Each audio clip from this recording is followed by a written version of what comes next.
I'm going to briefly explain what is consent form. So this session will be recorded and will be reviewed later on. And if there's any, this is for my case study and my academic review. I understand. Yeah, but I will like you to sign over here. If you want to read, you can take a minute and read. Okay.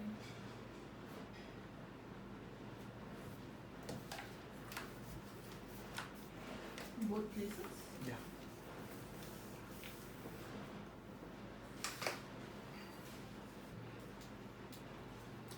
Alright, thank you so much.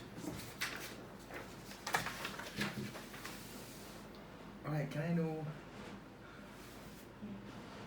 what is the purpose of today's session? What is your purpose of coming here today?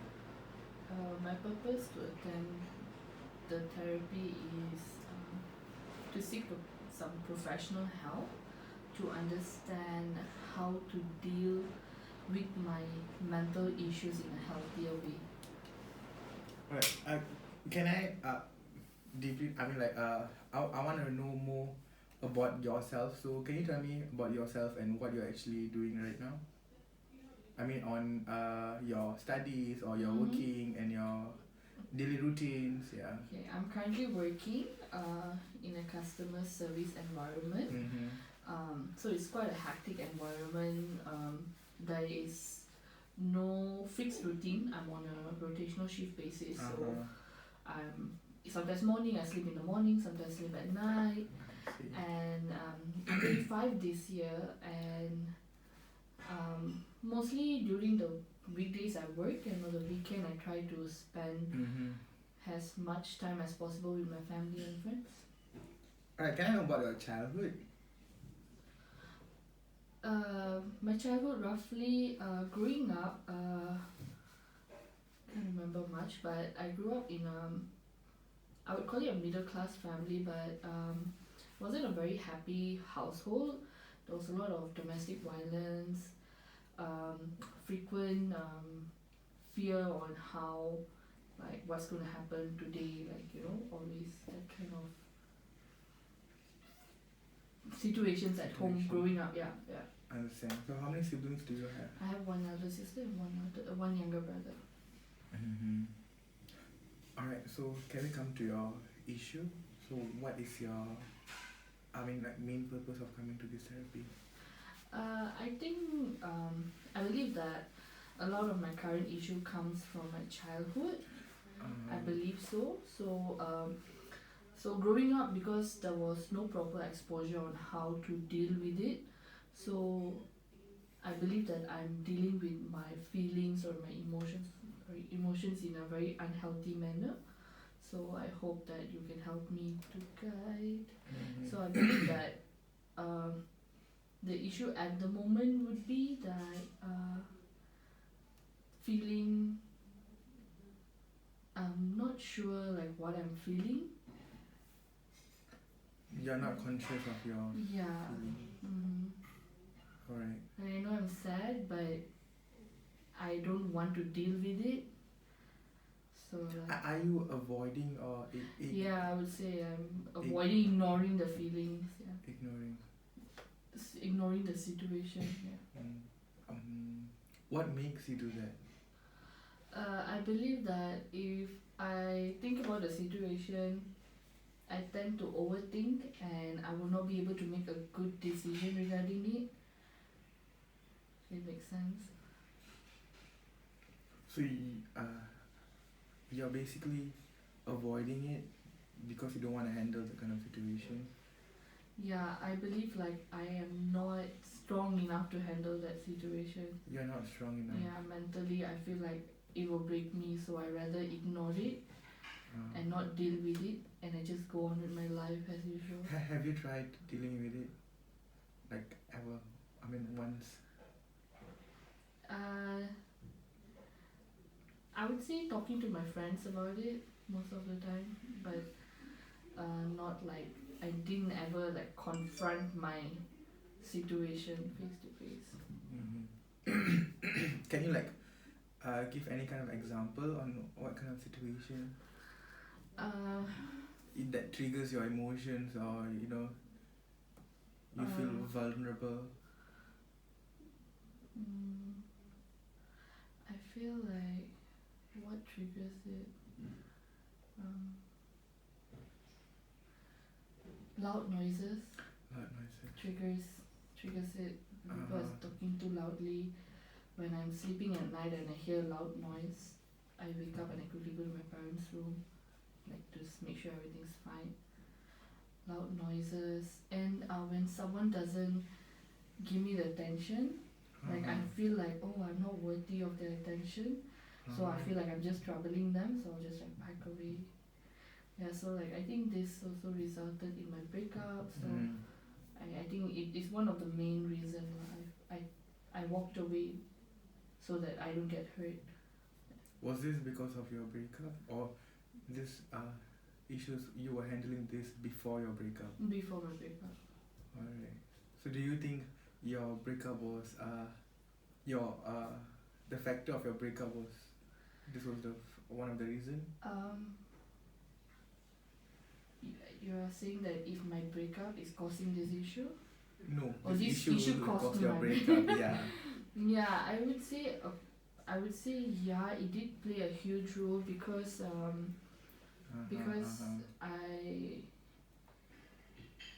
I believe that I'm not good enough, you know. So I think a lot of things that I brought from the past made me feel like I was not worthy of being in that relationship, and I felt like I had so many expectations because growing up, my parents, I saw a very bad relationship.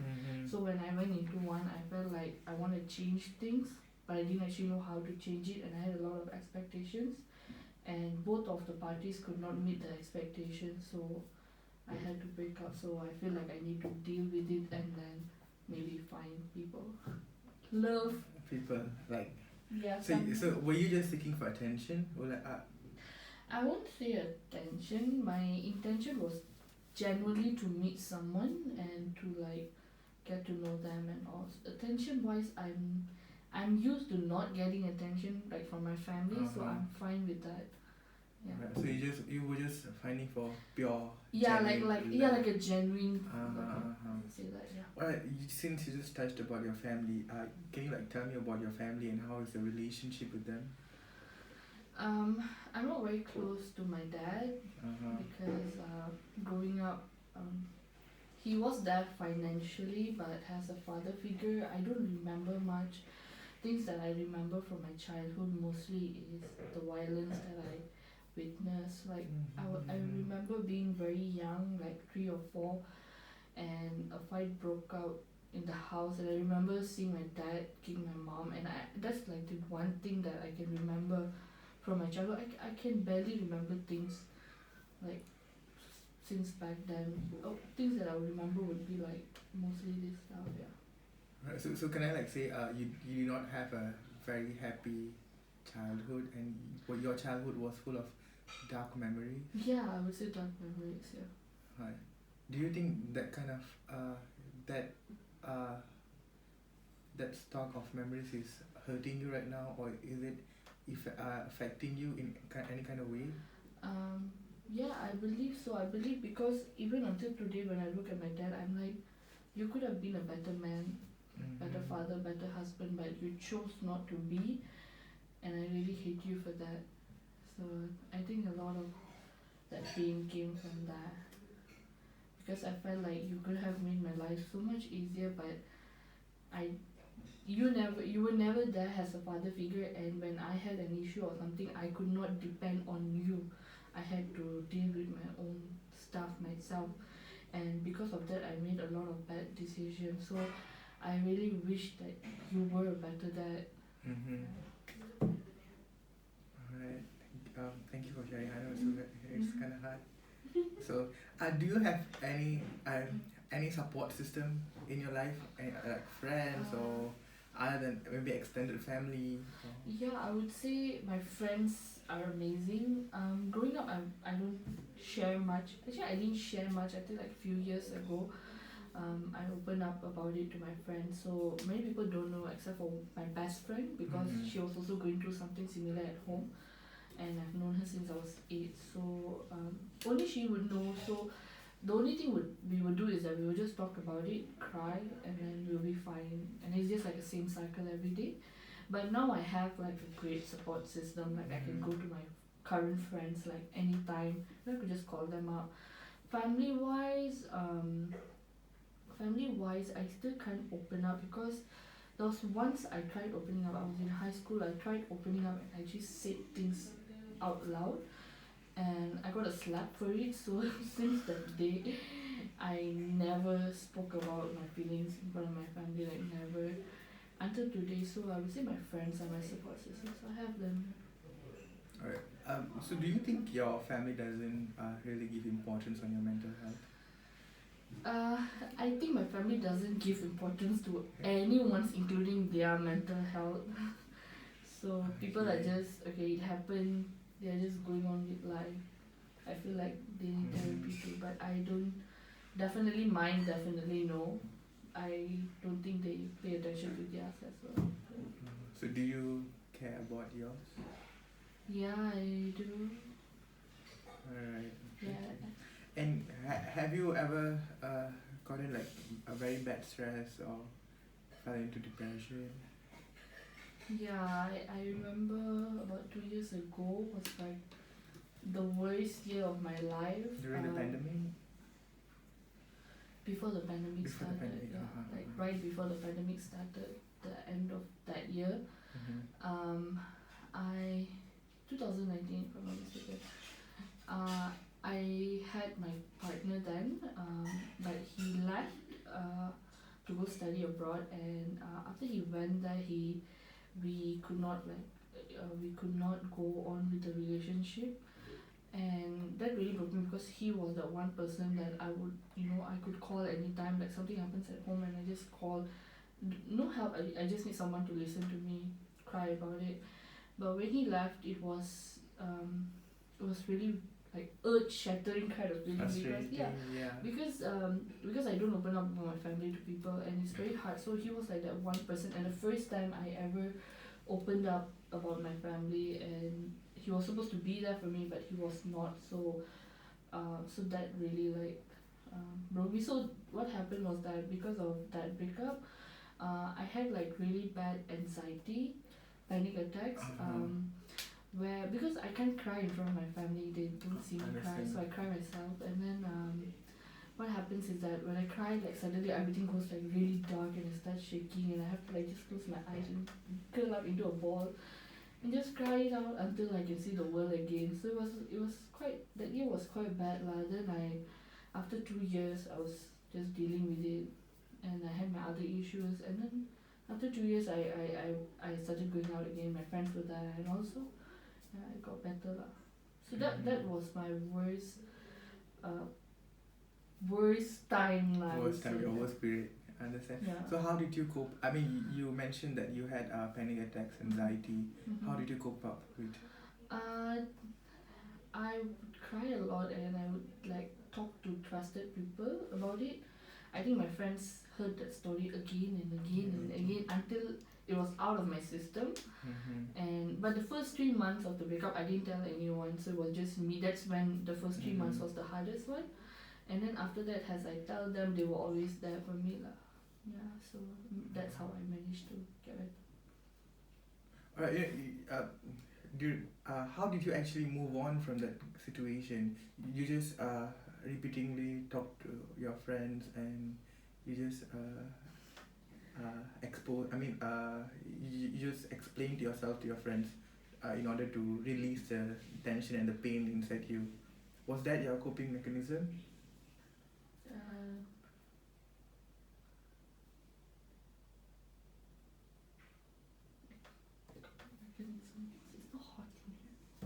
It's so hard. Where did it okay? So, my coping mechanism was. I mean, like everyone has a coping mechanism in order to get out from a situation and in order to cope with their problems on a daily basis. So, what were your coping mechanisms? Can also.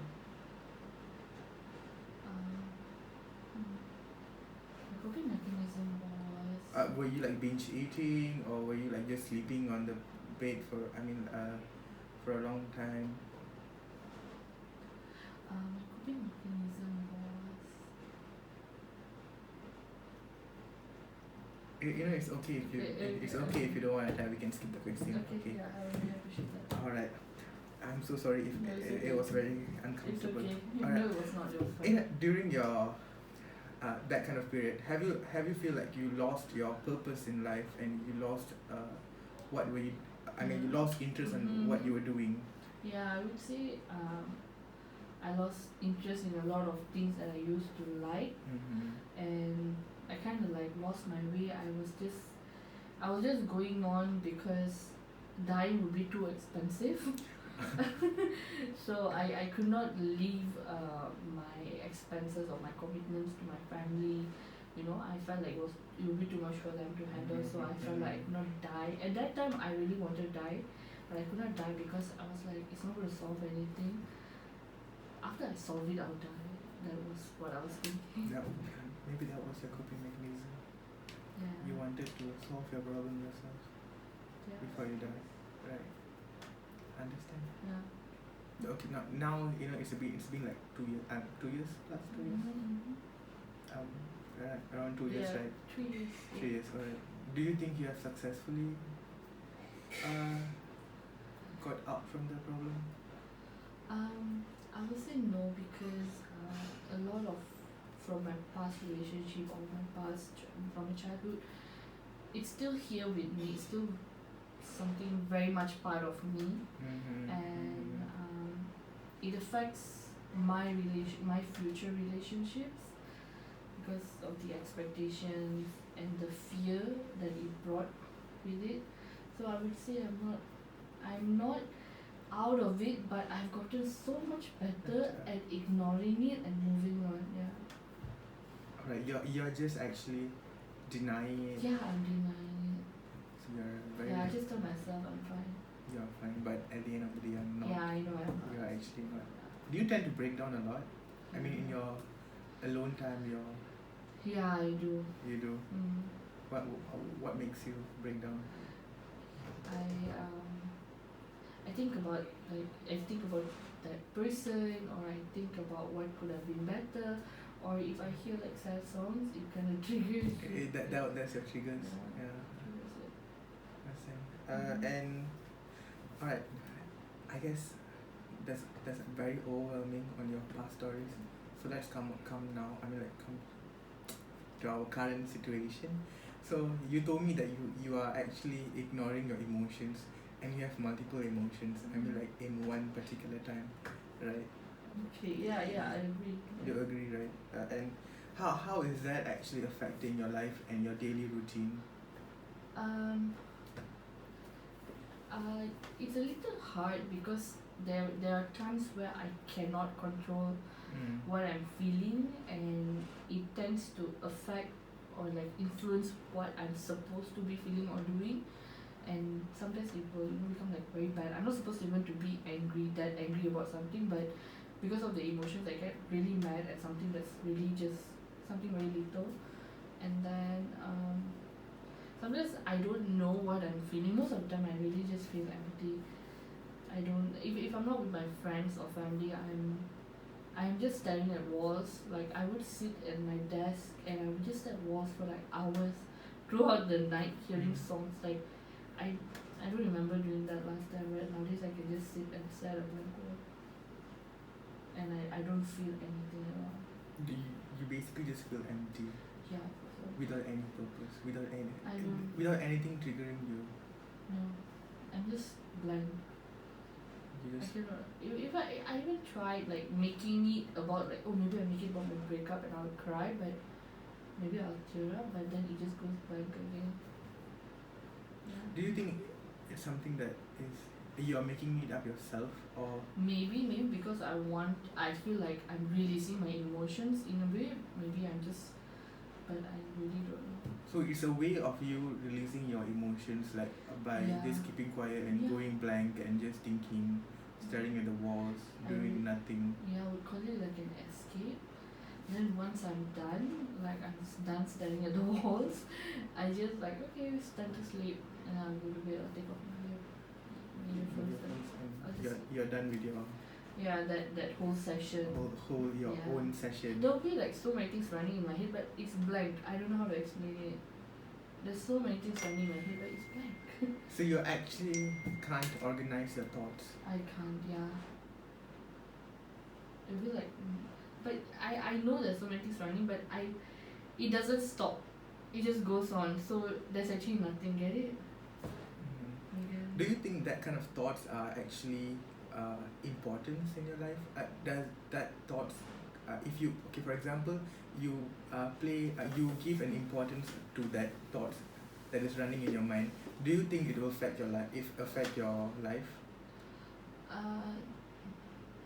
You mean if I give importance to Your that thought, is it yeah. affecting me? Like for example, you imagine your brain as a laptop, and you have so many files in it, and all the files are your thoughts. So you just select one thought, and you just select one file, and you open it, and you read it, or you explore your thoughts. I mean, for example, you're exploring your files. So do you think when you explore one of your thought, it will affect you, or you don't want to? I would say I don't want to. Or what makes you feel that you don't want to explore your thoughts? Because exploring thoughts is like, if for example, if I'm opening box A, there are things that I remember about box A, but there are also things that I don't remember. So when I open the box, I'm afraid that I will remember things that I forgot about. I don't remember. What if I open that thought and suddenly I remember everything? It's going to stay in my mind. So I'd rather you just keep going but not stopping. I actually understand. Yeah. You basically what you meant was you don't want to trigger your memory. Yeah, you don't want to actually. I don't want. For example, opening up the file and you don't want to look at what is the context of the file, because your memory came, you actually deleted that memory, and you don't want to remind your brain to think about it, and it affects your emotions. Because it was once something that broke me, so now I can't remember it. So if I remember it, then I'm going to feel that whatever emotions and feelings I felt at that particular time with that memory, it's just going to make me feel that again.